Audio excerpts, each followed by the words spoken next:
परम सत्कार्यो गुरु प्यारी साध संगत जियो। आप जी सारी संगत को प्यार भरी राधा स्वामी जी। साध संगत जी, जैसे एक बच्चे को माँ की ज़रूरत होती है, वैसे ही एक शिष्य को गुरु की ज़रूरत होती है। बिना गुरु कभी गति नहीं हो सकती।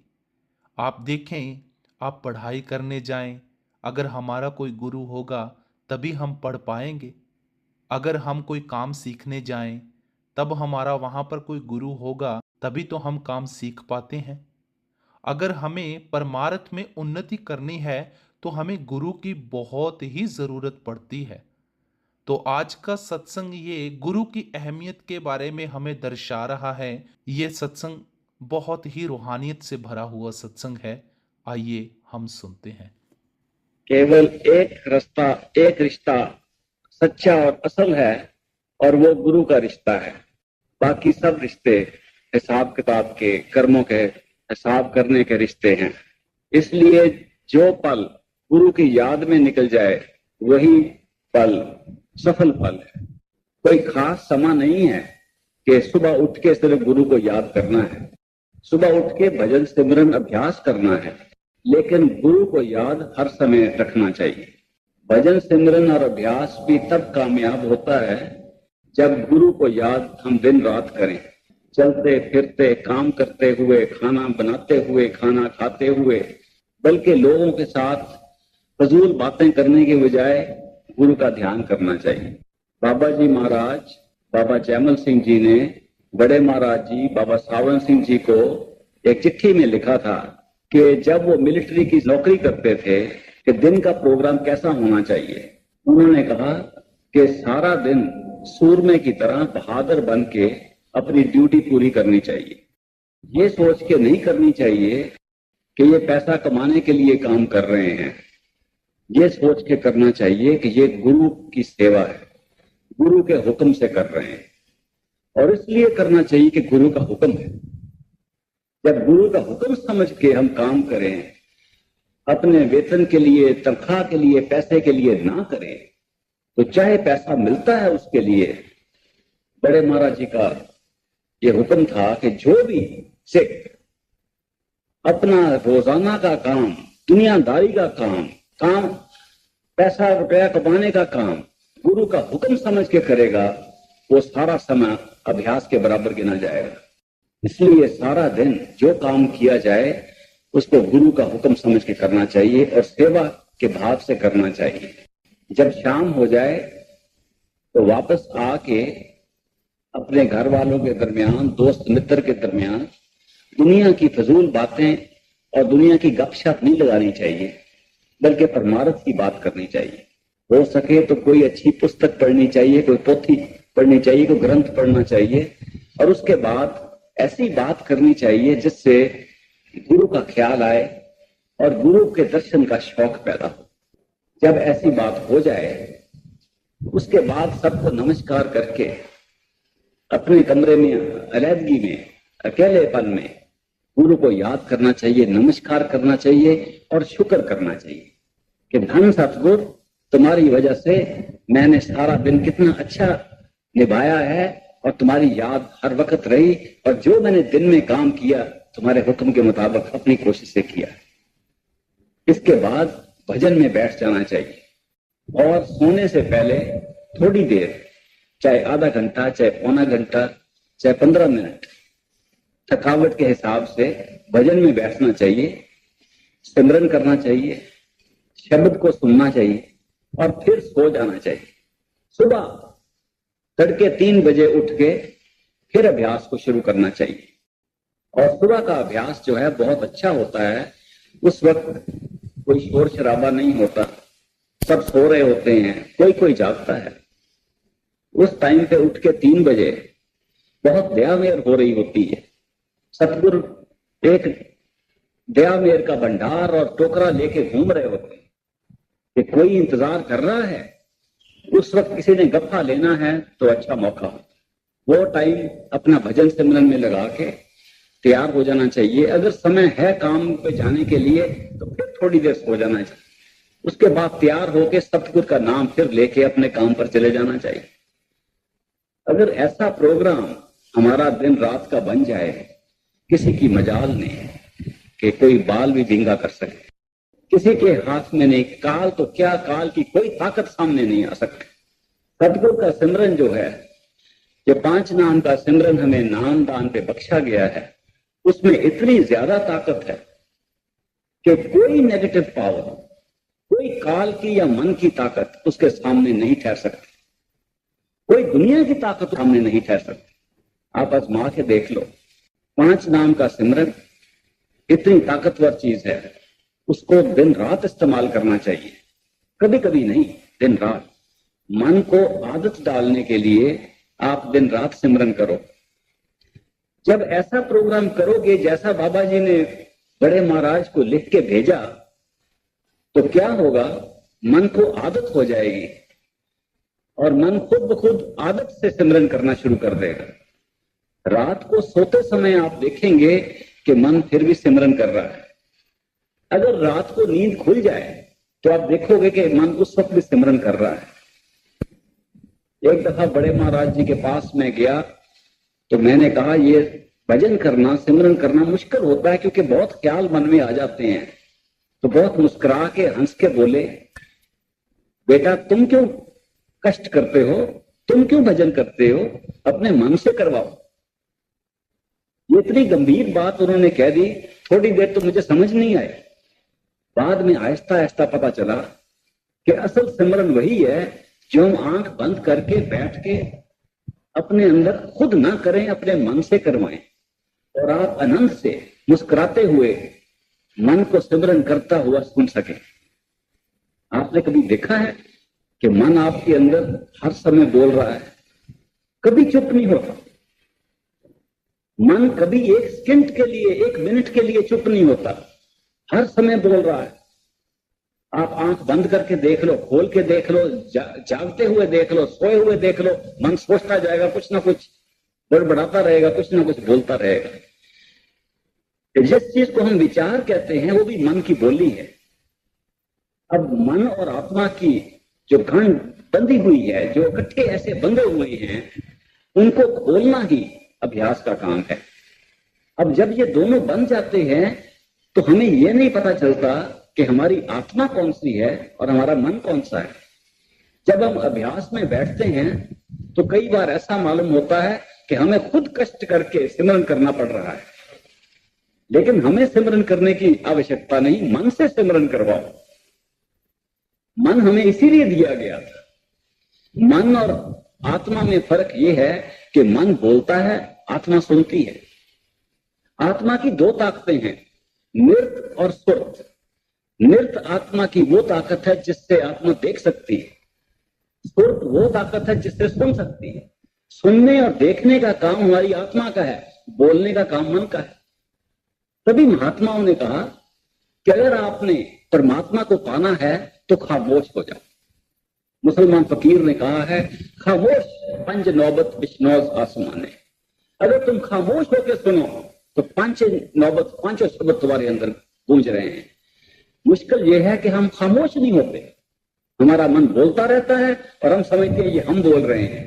हमारा मन विचार करता है, हम समझते हम विचार कर रहे हैं। हमारा मन दलील करता है, हम समझते हम दलील कर रहे हैं। इसलिए जब अभ्यास में सुबह 3 बजे उठ के आप सिमरन शुरू करो तो अपनी जगह, अपने आसन पे बैठ के, जो आंख के पीछे तीसरे तिल पे होना चाहिए, वहां बैठ के खामोशी से मन को सिमरन करता हुआ सुनो। मन से सिमरन करवाओ। वही मन जो दलील देता है, वही मन जो हमारे सिर के अंदर बोलता है, वही मन जो विचार पैदा करता है, ख्याल पैदा करता है, उसी मन से सिमरन करवाओ। और आप क्या करो, आप बैठ के चुप होके सुनो। सिमरन का पहला कोर्स है अभ्यास में। जब सिमरन का कोर्स पूरा हो जाता है तो आत्मा को आजाद करके सुनने की आजादी मिल जाती है। उस वक्त शब्द सुनाई आता है अंदर, वो शब्द जो मीठे से मीठे, सुरीले से सुरीली आवाज है, जो शुरू में घंटी की आवाज लगती है। वो आवाज तभी सुनाई आती है जब हम सुनने वाले बने, जब हम बोलने वाले बनते हैं तो वो आवाज सुनाई नहीं आती। जितनी देर हम विचार करते रहें, सोचते रहें, बोलते रहें अपने सिर के अंदर, वो आवाज सुनाई नहीं आती। जब हम सुनने वाले बन जाते हैं तो शब्द की आवाज सुनाई आ जाती है। सिमरन का आधा काम यही है कि वो हमें सुनने वाला बना दे। हम तीसरे तिल में बैठ के अपने मस्तक के पीछे ख्याल से बैठ के अपनी तवज्जो वहां इकट्ठी करें। तवज्जो इकट्ठी करने का क्या मतलब है कि जिस ख्याल से हम सारी दुनिया में फैले हुए हैं, उसी ख्याल को वापस लाके अपनी आंख के पीछे इकट्ठा करें। ये तवज्जो को इकट्ठा करना इसलिए जरूरी है क्योंकि वो शब्द जिसको हमने पकड़ना है, जो ग्रैंड ट्रंक एक्सप्रेस है, जो सबसे सीधी नॉन स्टॉप फ्लाइट है, जो हमें सीधे अपने दुर्दरगाह में ले जा सकती है, वो शब्द उसी तीसरे तिल में आंख के पीछे दिन रात गूंज रहा है। हमारा ख्याल बाहर निकला हुआ है, हम बाहर मुखी हुए हैं, इसलिए हमें सुनाई नहीं आ रहा। क्योंकि हमने वहां तवज्जो इकट्ठी करके बैठ के शब्द को सुनना है, इसलिए हमें सिमरन का कोर्स पूरा करना पड़ता है और अभ्यास करना पड़ता है। इस अभ्यास से हम सुनने वाले बन जाते हैं, और जब हम सुनने वाले बन जाते हैं तो दयालु सारी दया हमें अंदर से दे देता है।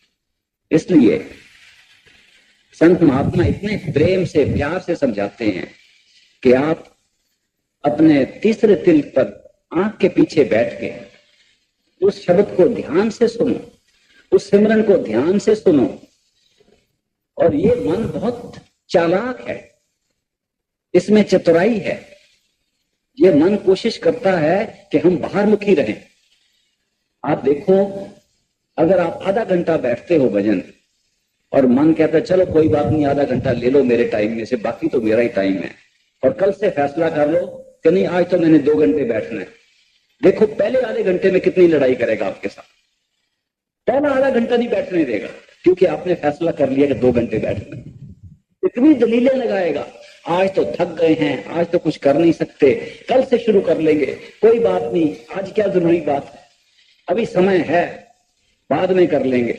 ये इतनी दलीलें देके, ये सब एक्सक्यूजेस बना के, दलील बना के बाहर निकलने की कोशिश करता है। इसके साथ लड़ाई करके इसको आंख के पीछे बैठा के मस्तक के अंदर अपनी तवज्जो इकट्ठी करनी है। जब हम मन को शब्द सिमरन का अभ्यास सिखाते हैं तो मन की एक आवाज होती है, आपने कभी सुनी होगी। जब आप आंख बंद करके भजन में बैठते हो तो भजन जो सिमरन शुरू करते हो वो किसकी आवाज में होता है? वो आपकी आवाज, दरअसल आपकी आवाज नहीं है, वो आपके मन की आवाज। अगर मन की आवाज को आप अच्छी तरह सिमरन में लगा दें और सिमरन को आहिस्ता आहिस्ता पुकारें, जल्दी से नहीं। ये कोई घास कटने वाली बात नहीं है कि जल्दी जल्दी सिमरन करके तो उठ जाए। ये तवज्जो को इकट्ठे करने वाली बात है। इसलिए जब भी सिमरन करें तो सिमरन के 5 शब्द को ऐसे अलग अलग बोलना चाहिए ताकि तवज्जो एक एक शब्द में आए, एक एक लफ्ज ध्यान से सुने। ये मन बोल रहा है पांचों नाम को अलग अलग सुनो। जितने ध्यान से सुनते हैं उतनी तवज्जो वहां इकट्ठी होती है। जितने आप गंभीर तरीके से उसको बोलोगे शब्द को, उतनी ज्यादा तवज्जो आंख के पीछे इकट्ठी हो। ये नहीं कि बिल्कुल मध्यम आवाज में बोलो, आहिस्ता बोलो लेकिन जोर से बोलो। जोर से इसलिए बोलो ताकि और कोई ख्याल की आवाज ना सुनाई आ सके। अब जो पुराने अभ्यासी हैं उनका एक अनुभव है, हम फायदा उठा सकते हैं। पुराने अभ्यासी कहते हैं कि जब वो सिमरन करते हैं और 5 नाम को जपते हैं, बार बार उसको जपते हैं, तो 5 नाम तो मन आराम से एक रूटीन तरीके से, एक आदत से बोल रहा है, लेकिन मन में एक और ताकत बोल रही है जो कहती है अब कब तक बोलना है, कितना टाइम हो गया है, अब कब उठेंगे, हम तेज तो नहीं बोल रहे, जल्दी तो नहीं बोल रहे। वो कौन है? वो भी मन है। जब हम मन को सिमरन में लगाते हैं तो मन की कोशिश ये होती है कि सिमरन को दबा के जुबान पे ले आए और आप फिर फ्री होके, आजाद होके बाहर भाग जाए। इसलिए हम सिमरन शुरू करते हैं, थोड़ी देर के बाद देखते हैं कि सिमरन तो जुबान पे आ गया है, मन फिर आजाद होके भाग गया है। उस भजन और सिमरन से हमारी तवज्जो यहां इकट्ठी नहीं होती, क्योंकि मन तो भाग गया, मन तो फिर विचार में चला गया, और हम समझते रहे कि हम सिमरन कर रहे हैं, और सिमरन जुबान पे आ गया, मन पे नहीं आया। सिमरन जुबान से नहीं करना, मन से करना।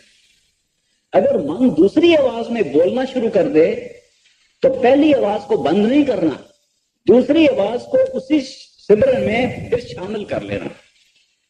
अगर आप देखें कि भजन करते करते जब आप सिमरन कर रहे हैं तो उस वक्त एक और आवाज आपके दिमाग में बोल रही है, उस आवाज को भी सिमरन में लगा दो, दोनों आवाज का सिमरन सुनो। अगर तीसरी आवाज आए उसको भी सिमरन में लगाओ, रोकना नहीं सिमरन। 5 शब्द का सिमरन अपने तरीके से करते जाना है, और जो भी आवाज आए उसको सिमरन में लगाओ। जब मन के साथ ऐसा तरीका आप इस्तेमाल करोगे तो मन अपने ख्याल से फिर किसी की शक्ल सामने ले आएगा। कोई बच्चा याद आ गया, घर वाली याद आ गई, घर वाला याद आ गया, कोई दोस्त मित्र याद आ गया, कोई काम करने वाला याद आ गया, कोई बिजनेस का काम याद आ गया, कोई ना कोई शक्ल सामने ले आता है। किस लिए? ताकि तवज्जो फिर बाहर जाए। अगर सिमरन करते करते अभ्यास में ऐसी कैफियत पैदा हो जाए कि मन कोई और शक्ल हमारे सामने ले आए तो लड़ाई नहीं करनी, जो सामने शक्ल आए उसको भी सिमरन में लगा दो। जो आवाज आए, जो शक्ल नजर आए, जब अभ्यास 3 बजे सुबह आप कर रहे हो, सबको सिमरन पे लगाओ। आप देखोगे कि अगर इस तरीके से आप सिमरन करोगे तो ऐसा लगेगा कि सारी दुनिया सिमरन आपके सिर के अंदर कर रही है। जब आप सब तरीके के मन की आवाज को खामोश करके सबको सिमरन में लगा दोगे, अंदर से शब्द के धुनकार आपको सुनाई आ जाएगी। ये छोटा सा नुक्ता है जो कई कई बरस हम अपने टेक में लगे हुए अभ्यास को उसी तरह बना लेते हैं जैसे मंदिर में, मस्जिद में, गुरुद्वारे में जाने का काम है कि भाई ये तो करना है, चलो आज कर लिया, आज मत्था टेक के आ गए हैं। तो हम भजन सिमरन को भी ऐसा बना के वहीं के वहीं बैठे रहते हैं। लेकिन भजन सिमरन तो एक प्रैक्टिकल चीज है जो हमारे हाथ में दी गई है। सतगुरु की मेहर दया हो रही है, एक जिंदा सतगुरु हमें मिला है जो अंदर इंतजार कर रहा है। ये सिर्फ टेक की बात नहीं है कि हमने हाजिरी लगानी है, ये तो पर्दा खोल के अंदर जाने वाली बात। अगर संत मत में हमने पर्दा खोल के अंदर नहीं गए तो क्या फायदा हुआ, बाकियों से हमारा क्या फर्क हुआ। इसलिए अगर एक कामल मुर्शिद, पूर्ण संत सतगुरु हमें मिल जाए और नाम का दान दे दे और तरीका बतला दे किस तरह हम अपनी तवज्जो को इकट्ठी करके आंख के पीछे उसको प्रत्यक्ष देख सकते हैं और उसको हमेशा अपने साथ रख सकते हैं, तो उसका फायदा पूरा उठाना चाहिए। मन की लड़ाई में, मन के चालाकी में नहीं आ जाना चाहिए। इसलिए सिमरन का कोर्स जो है बहुत जरूरी है, और हर तरीके से मन से सिमरन करवाओ। चाहे मन किसी आवाज में बोले, किसी शक्ल में बोले, सबको सिमरन करवाओ। जब 3 बजे उठो और 5:30 तक करवाते ही जाओ। मन लड़ाई करे, मन उठने की कोशिश करे, नहीं उठने देना। पांव में दर्द हो जाए, टांग में दर्द हो जाए, कहो आज तो तुम्हें पकड़ के हमने बैठाना। कुछ हो जाए, कल की बात कल देखेंगे, आज तो बैठो। अगर इस तरीके से हम मन को काबू करें और उसको सिमरन में लगाएं तो शब्द की आवाज अंदर प्रकट हो जाती है। जब शब्द की आवाज आ जाए तो सिमरन को छोड़ सकते हैं। दोनों करने की जरूरत नहीं है। सिमरन का कोर्स इसीलिए करते हैं ताकि अंदर शब्द को पकड़ सके। शब्द वो ताकत है जिससे सारा संसार पैदा हुआ, जिसको हम अपना आप समझते हैं, जिसको हम आत्मा समझते हैं, जिसको हम समझते हैं हमारी जान है, जिससे हम महसूस करते हैं, हम देख सकते हैं, बोल सकते हैं, दुनिया में जिंदा है। वही ताकत शब्द, उसी को शब्द कहा जाता है। शब्द सिर्फ मामूली आवाज नहीं है, शब्द जान की जड़ है। शब्द वो ताकत है जिससे सब कुछ हमें नजर आ रहा है। शब्द वो जिससे सब कुछ पैदा हुआ। शब्द वो जिससे सब धरती, सारी कायनात कायम हुई। इसलिए वो शब्द की धुनकार जो अंदर आ रही है, उसको पकड़ने के लिए हम सिमरन का अभ्यास करते हैं। शब्द की आवाज जब ना भी आए, थोड़ी थोड़ी आवाजें शुरू हो जाती हैं। आप सिमरन का कोर्स पूरा करो और मन को डट के बैठा के करो तो आप देखोगे कोई ना कोई आवाज सुनाई आ जाती है। 10 आवाजें ऐसी हैं जिनमें कशिश की ताकत नहीं है, वो खींचती नहीं है, लेकिन प्रैक्टिस के लिए, अपने साधारण तरीके के सुनने की ताकत के लिए, सुनने की आदत के लिए वो काम आ जाती हैं। वो कैसी आवाजें हैं? जैसे कोई रेलगाड़ी पुल पर जा रही, जैसे कोई बादल आसमान में गूंज रहा है जब बारिश होने वाली है, तूफान आने वाला है, जैसे कोई कोई इंजन चलता चलता बंद हो जाए बड़े कमरे में तो उसकी शां शां की आवाज रह जाती है, जैसे कोई चिड़ियां छोटी छोटी दूर से बोल रही हैं, वो चूं चूं थोड़ी सी करती आवाज, वो दूर से वो आवाज आती है, जैसे कोई बींदा बोल रहा है। ये छोटी छोटी आवाजें जो हैं ये बहुत पहले शुरू हो जाती हैं, हम ध्यान नहीं देते। आप देखोगे जब आप सिमरन कर रहे हो तो कई किस्म की आवाजें खुद ब खुद सुनाई आनी शुरू हो जाती हैं। जब ये आवाजें आए आप इनको सुनो। इन आवाजों को सुनने से मन और आत्मा का जो बंधन है वो टूटता है और आत्मा अलग हो जाती है, क्योंकि आत्मा के पास से सुनने की ताकत है, सुर्त की ताकत है।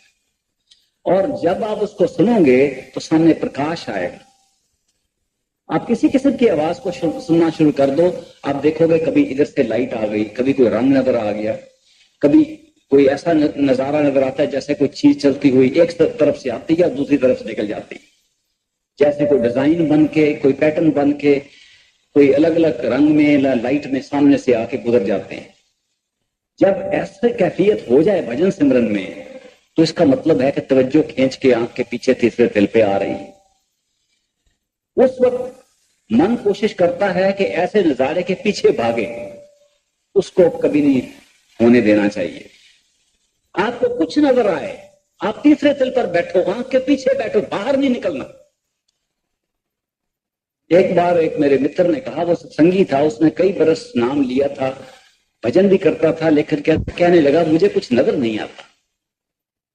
कई बरस हो गए नाम लिए, मैं भजन भी करता हूं, मांस मछली नहीं खाता, शराब नहीं पीता, सारे असूल पर चल रहा हूं, लेकिन अंदर कुछ नजर नहीं आता, मन नहीं लगता।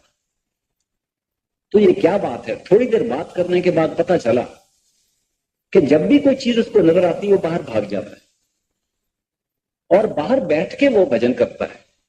उसकी बात से मुझे इतना अचंभा लगा, हैरानी हुई कि उसके बाद मैंने कुछ सत्संगियों के पास जाके पूछा कि आप जब भजन में बैठते हो तो कहां बैठते हो? किसी ने कहा हम अपने कमरे के कोने में बैठते हैं, किसी ने कहा हमने छोटा गद्दा रखा हुआ है उसको रख के बैठते हैं, किसी ने कहा हमारे पांव में दर्द है, कोई आर्थराइटिस है, रूमेटिज्म है, इसलिए हम कुर्सी पे बैठते हैं, किसी ने कहा हमने एक मंदिर छोटा सा बनाया हुआ उसमें बैठते हैं, किसी ने कहा हमने खुद घर में गुरुद्वारा बनाया हुआ है, वहां ग्रंथ साहब का प्रकाश करते हैं, उसके सामने बैठ के भजन करते हैं। किसी ने ये नहीं कहा कि मैं माथे के मस्तक के अंदर बैठ के सिर में बैठता हूं। सब ने ये कहा कि हम बाहर गद्दी में, कुर्सी में, बाहर कमरे में बैठते हैं। तो मुझे इस बात की हैरानी हुई कि अगर हम आंख बंद करके कमरे में बैठ जाएं तो हमारा ध्यान कहां जाएगा? कमरे में ही रहेगा। जब हम आंख बंद करके कहीं हम भजन में बैठे हुए हैं तो हमारा ख्याल क्या होगा? इधर दीवार है, सामने दरवाजा है, ऊपर छत है, नीचे फर्श है, और इस ख्याल में हम चाहे 2 घंटे बैठ के उठ जाएंगे, कमरा भी वही रहेगा, हम भी वही रहेंगे। तो भजन कैसे कामिल होगा? तो भजन कैसे बनेगा? अंदर कैसे तवज्जो जाएगी? पर्दा कैसे खुलेगा? तो लोगों ने कहा कि जी ये तो किसी ने हमें बतलाया नहीं। मैंने कहा आपके पास कोई सत्संग की पोथी है, कोई संत मत पर कोई बानी की पोथी है? तो उन्होंने एक अंग्रेजी की किताब निकाली, स्पिरिचुअल जेम्स। स्पिरिचुअल जेम्स में बड़े महाराज जी की चिट्ठियां हैं जो सत्संगियों ने लिखी थी। तो वो कहने लगे कि ये जो बात आप कह रहे हो कि सिर के अंदर बैठ के भजन करना चाहिए, तीसरे दिल पे बैठ के शुरू करना चाहिए, ये तो हमने सुनी नहीं बात। हमने यही सुनी थी आंख बंद करके भजन करना चाहिए। तो मैंने वो पुस्तक खोली और साधारण तौर पे उसके जब सफे देखे, उसके वर्क देखे, तो एक पेंसिल लेके मैंने जहां भी बड़े महाराज जी का हुक्म था कि भजन सिमरन शुरू ही नहीं हो सकता जब तक आप अपनी तवज्जो आंख के पीछे तीसरे दिल पर ना रखो। जहां भी उन्होंने ये हुक्म दिया था मैंने टिक मार्क करना शुरू कर दिया। 5 मिनट में 16 जगह ऐसी निकल आई। उन्होंने कहा कि हम बाहर मुखी होकर पहले ही बैठे हुए हैं, विचार हमारे बाहर के आ रहे हैं, थोड़ा टाइम हमें मिलता है, थोड़ा समय मिलता है कि हम अपने अंदर बैठ के देख सके। अंदर कहां, मस्तक के अंदर, सिर के अंदर, तीसरे दिल पे। आंख बंद करके आंख के पीछे बैठो, जोर लगा के नहीं। ये कोई वर्जिश की बात नहीं है कि हमने वर्जिश करके आंख के पीछे जाना है। मुझे याद है बड़े महाराज जी ने जब मुझे नाम दिया, बहुत अरसा हो गया, आप शायद यकीन ना करें, मुझे नाम मिले 50 बरस हो गए, थोड़ा समय नहीं है। जब उन्होंने समझाया कि भजन स्मरण करने के लिए आपको आंख के पीछे बैठना चाहिए, तो उन्होंने एक मिसाल देकर समझाया। उन्होंने अपनी उंगली ऐसे ऊपर की और कहने लगे, ये देखो, ये उंगली मेरी ऊपर है, ख्याल करो मैं इस उंगली के ऊपर बैठा हूं, तो वजन तो नहीं पड़ रहा, ख्याल ही है ना। ख्याल से आप इस उंगली के ऊपर बैठ सकते हो, या ख्याल से आप कहीं दूसरे कमरे में बैठ सकते हो। इस वक्त आप चाहो तो ख्याल कर सकते हो कि हम अपने घर में बैठे हुए हैं, बैठे तो यहां सत्संग में, लेकिन ख्याल से घर में बैठ सकते हो। जैसे हम ख्याल से इस उंगली पर बैठ सकते हैं, जैसे हम ख्याल से किसी और शहर में बैठ सकते हैं, जैसे हम ख्याल से अपने घर में बैठ सकते हैं, उसी तरह ख्याल से अपने सिर के अंदर, आंख के पीछे पहले बैठो, फिर भजन से मैंने शुरू करो। ये छोटा नुक्ता हम भूल गए। हमने टेक बना के वैसे ही शुरू कर दिया जैसे हम मंदिर, मस्जिद, गुरुद्वारे में जाके मत्था टेक के आ जाते थे। हमने कहा शायद संत मत में भी वही बात है। संत मत तो एक प्रैक्टिकल चीज है, आजमाने वाली चीज है, पर्दा खोलने की चीज है, इसी वक्त जीते जी पर्दा खोलने की चीज है। लेकिन अंदर नहीं जाएंगे तो पर्दा कैसे खुलेगा? इसलिए अगर भजन सिमरन शुरू करना है तो पहले आंख बंद करके अपने आप को महसूस करो कि आप मस्तक के पीछे, आंख के पीछे बैठे हो। ये हमारी आंखें जो हैं, ये जब खोलते हैं तो बाहर देखती है, अगर बंद कर दें, देखें बाहर ही, तो हमारी तवज्जो बाहर ही रहती है, चाहे आंख बंद हो जाए।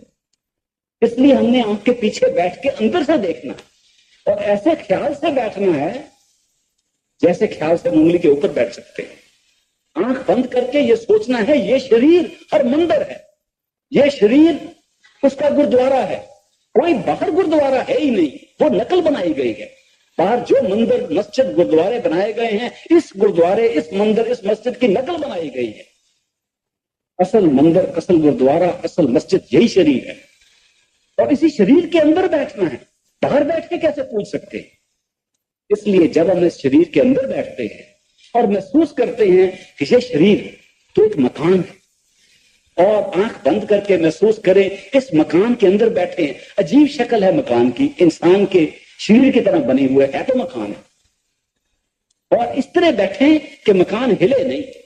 आप मकान में बैठते हो, अगर हिल जाए तो कहते हैं भूचाल आ गया। अगर शरीर में बैठ के भजन सिमरन करना है और शरीर हिलता रहे तो भूचाल आ रहा है। शरीर को ऐसे बैठाना है जैसे ये पक्का मकान, और अच्छे गार्डर डाल के, अच्छे लोहे से, सीमेंट से पक्का बनाया गया है। और फिर आंख के पीछे ऐसा पक्का फर्श बनाओ कि सुरत नीचे ना जा सके। ये भजन शुरू करने से पहले, सिमरन करने से पहले आप अपने शरीर के अंदर बैठो और ख्याल से आंख के पीछे ऐसा पक्का फर्श बनाओ कि उस पर बैठ के आप नीचे ना जा सको। क्योंकि जब भी हम नीचे जाते हैं तब सो जाते हैं। आप देखोगे कि भजन में अगर तवज्जो आंख के नीचे जाए तो हम सो जाते हैं, नींद आती है। आपको पता है हम कितनी बार सो जाते हैं? भजन करते करते सिर नीचे जाता है। क्यों? क्योंकि हमारी तवज्जो नीचे जाती है। अगर आप ये ख्याल से, अंदाजे से, अपनी इमेजिनेशन से पक्का फर्श बना के उसके ऊपर बैठो और देखो कैसा अजीब मंदिर है। इसके ऊपर देखो कैसा गोल सिर बना हुआ है, इसके दोनों तरफ दीवारें ऐसी हैं, उसके बाहर कान लगे हुए हैं, नीचे शरीर, एक नाक है, मुंह है, सारा शरीर नीचे है और हम यहां बैठे हुए। ऐसा ख्याल करके फिर वहां बैठ के सिमरन शुरू करो। देखो तवज्जो इकट्ठी होती है कि नहीं? कमरे का तो सवाल ही नहीं है, बाहर की दीवारें कहां चली गई, आप तो अंदर की दीवार के अंदर आ गए। इसलिए ये जो हमें प्रैक्टिकल तरीका बतलाया गया है, ये बहुत ही कम लोगों को पता है। एक कामल मुर्शिद सिर्फ बतला सकता है। जो जिंदा सतगुर हमें मिल गए, उनसे पता चला। अगर हम किताबें पढ़ते जाते, हमें कभी ये बात पता नहीं चलनी थी। हमारी कितनी खुशकिस्मत है ये हम सब की, कि एक जिंदा सतगुर मिलने से हमें ये सारी बात पता चल गई कि यही हर मंदिर है, इसी के अंदर जाना है, जो कुछ मिलना है इसी के अंदर मिलना है। और जो हमारा पर्दा है हमारे मन में डाला हुआ है, मन को नहीं सुनना, मन को सिमरन में लगाना है, पर्दा खोल के अंदर जाना है। कितनी बड़ी बात। अगर हम इस तरीके से ढंग से तीसरे तिल पे बैठ के सिमरन करें तो आहिस्ता आहिस्ता तवज्जो वहां इकट्ठी हो जाती है और हम भूल जाते हैं कि हमारे हाथ कहां हैं, हमारे पांव कहां हैं।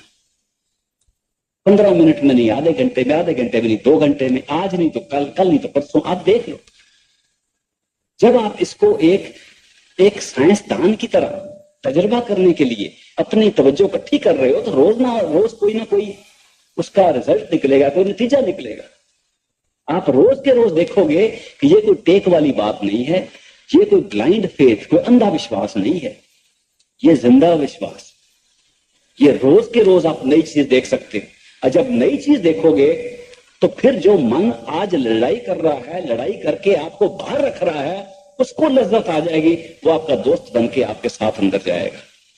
ये मन की लड़ाई भी टेम्पररी होती है। तब तक लड़ाई करता है जब कोई अंदर लज्जत नहीं है, जब अंदर कोई मजा नहीं आ रहा। जब बैठते हैं तो मुश्किल लगता है, तब मन बाहर भागता है। जब अंदर लज्जत आ जाए, अंदर रस आना शुरू हो जाए, अंदर के नजारे पसंद आने शुरू हो जाए, अंदर की चमकीली रोशनियां और रंग अच्छी लगनी शुरू हो जाए, तो मन खुद ब खुद आपके साथ चलना शुरू कर देगा और तवज्जो हाथ से पांव से निकल के इकट्ठी होके आंख के पीछे इकट्ठी हो जाएगी। वहां आप क्या देखेंगे? एक ऐसा टाइम आएगा जब आपको यह नहीं पता लगेगा कि आपके हाथ कहाँ हैं, सामने रखे हुए हैं कि घुटनों पर रखे हुए हैं, यहां रखे हुए हैं, कहाँ हैं। कई बार तो खोल के देखना पड़ता है कि हाथ कहाँ गए। हाथ वही है, तवज्जो खींची गई। पांव कहाँ है? जब हाथ और पांव से तवज्जो निकलती है तो थोड़ी देर के बाद ऐसा महसूस होता है कि हम हवा में हैं, बिल्कुल हल्के हो गए, जैसे हमारा शरीर नहीं है, उड़ रहा है। शरीर तो वही है, लेकिन तवज्जो जब यहां से ऊपर को जाती है तो ऐसा महसूस होता है कि हम हवा में हैं। जब आप और तवज्जो यहां लगाएंगे तो अपने शरीर को भूल जाएंगे और एक सूक्ष्म शरीर को लेके आप चल फिर सकते हैं और आप अपने शरीर को भजन में बैठा हुआ देख सकते हैं। ये कोर्स, पहले कोर्स की निशानी है। इतनी तवज्जो इकट्ठी करने से आप देखेंगे कि ये शरीर आप अपना आप नहीं था, ये तो एक मकान था, ये कपड़ा था, हमने पहना हुआ था, हम छोड़ के निकल गए, फिर पहन सकते। इतनी तसल्ली होने के बाद फिर हम अपना सफर शुरू कर सकते हैं। जब तक हम यहां बैठे हुए हैं, हम फंसे हुए हैं, पिंजरे में फंसे हुए हैं।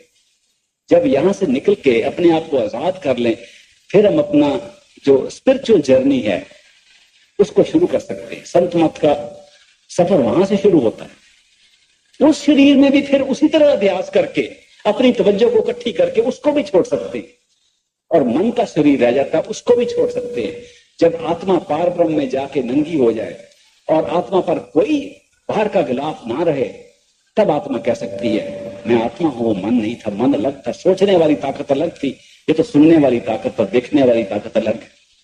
सुनने वाली ताकत और देखने वाली ताकत, श्रुत और निर्त जो आत्मा में है वो अलग होके फिर वो गुण गा सकती है। और बड़े महाराज जी कहते थे कि कामल मुर्शिद का जो संत मत है, जो मत है, कामल मुर्शिद का जो मत है वो वहां से शुरू होता है। लोग कहते थे जी पार ब्रह्म कब पहुंचेंगे, यहां तो ब्रह्म प्रकृति तक हम नहीं पहुंच सकते।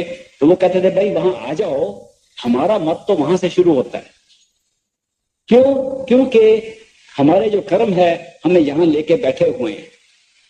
हम अपने आप को अमीर समझते हैं, गरीब समझते हैं, यहाँ की करेंसी के मुताबिक समझते हैं।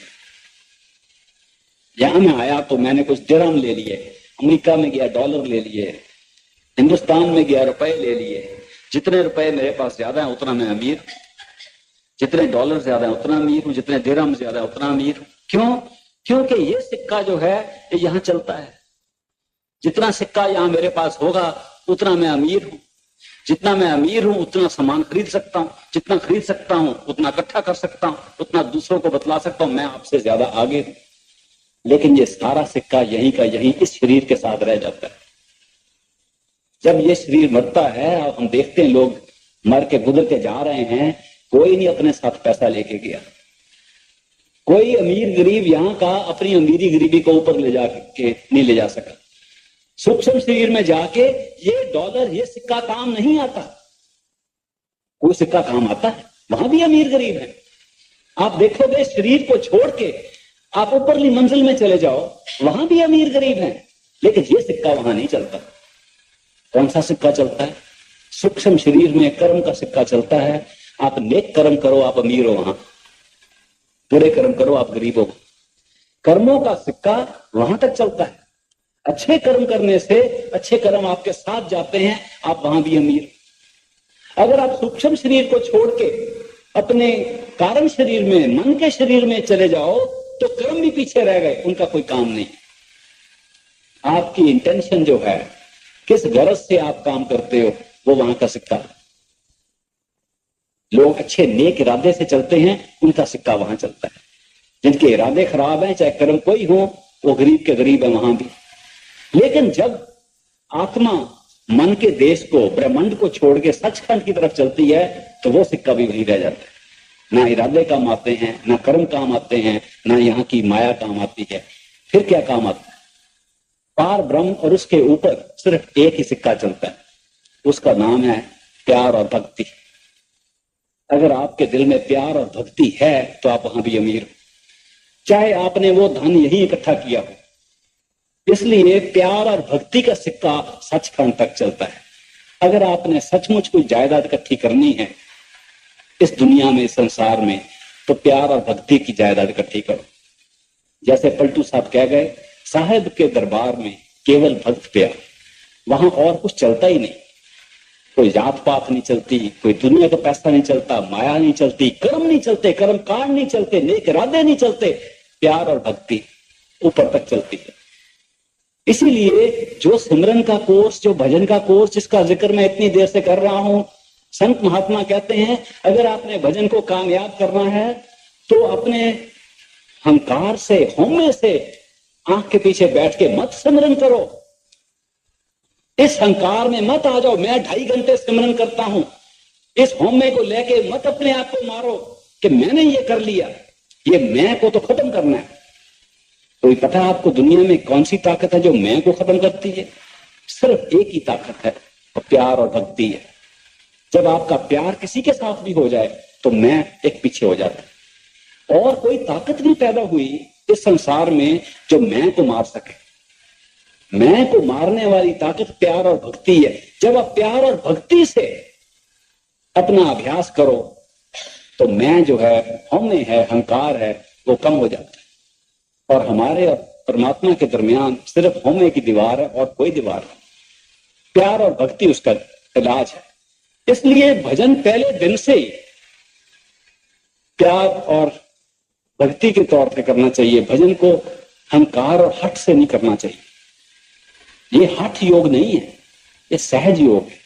सुरत शब्द योग, वो योग जिसमें सुरत शब्द को सुनती है, जिसमें आत्मा शब्द को पाके ऊपर जा सकती है, ये सहज योग है, ये हठ योग नहीं है। ये कोई दम मारने वाले नहीं है कि मैं ये कर सकता हूं। जब मैं ये कर सकता हूं आया तो तरक्की बंद हो जाती। जब निम्रता के साथ, प्रेम और भक्ति के साथ हम उस सतगुरु को याद करते हुए, उसकी मूर्त को सामने रख के, उसके ध्यान के साथ भजन सिमरन करते हैं तो प्यार और भक्ति बढ़ती। अब बहुत लोग पूछते हैं कि अगर सारा संत मत प्यार और भक्ति से बना हुआ है तो हमारी प्यार और भक्ति कैसे बढ़ सकती? हम सतगुरु को याद तो करते हैं, मन हमें दूसरी तरफ ले जाता है, तो कोई आसान तरीका है जिससे हमारा भजन सिमरन भी, दुनिया का तरीका तौर भी प्यार और भक्ति वाला बन जाए? तो उसका इलाज बड़ा सादा है। साधारण इलाज ये है, अगर आप किसी दुनिया के आम आदमी को खुश करना चाहो, उसके साथ प्यार डालना चाहो तो क्या करते? पहले उसकी तारीफ करनी शुरू कर देते। जितनी तारीफ करते हो उतना प्यार आपका बढ़ता है, वो भी खुश होता है, जितना खुश होता है और उसका प्यार भी आपके साथ बढ़ता है। तो पहली बात तो यह है कि अपने सतगुरु की तारीफ करो, उस परमात्मा की तारीफ करो, उसके गुण गाओ। ये लोग भूल जाते हैं, कितना जरूरी है कि उसके गुण गाओ। गुरबानी में आया है, आप तो सुनते होंगे, गुण गोविंद गायो नहीं जन्म अकारत की। अगर उसके गुण नहीं हमने गाए गोविंद के तो सारा जन्म जाया कर दिया। उसके गुण गाने का मतलब यह है कि उसके गुण गाने से अपने दिल में उसकी भक्ति पैदा करना, अपने सतगुरु के गुण जोर से गाओ, कोई शर्म की बात नहीं।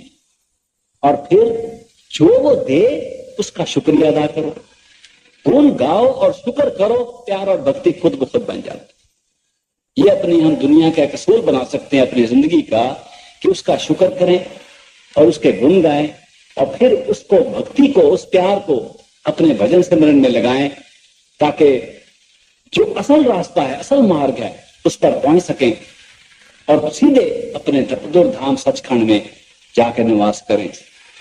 कोई इंतजार करने की जरूरत नहीं है, ये कोई अगले जन्म का वायदा नहीं है। सतगुरु ने ये नहीं कहा कि अगले जन्म में आपको वहां लेके जाएंगे।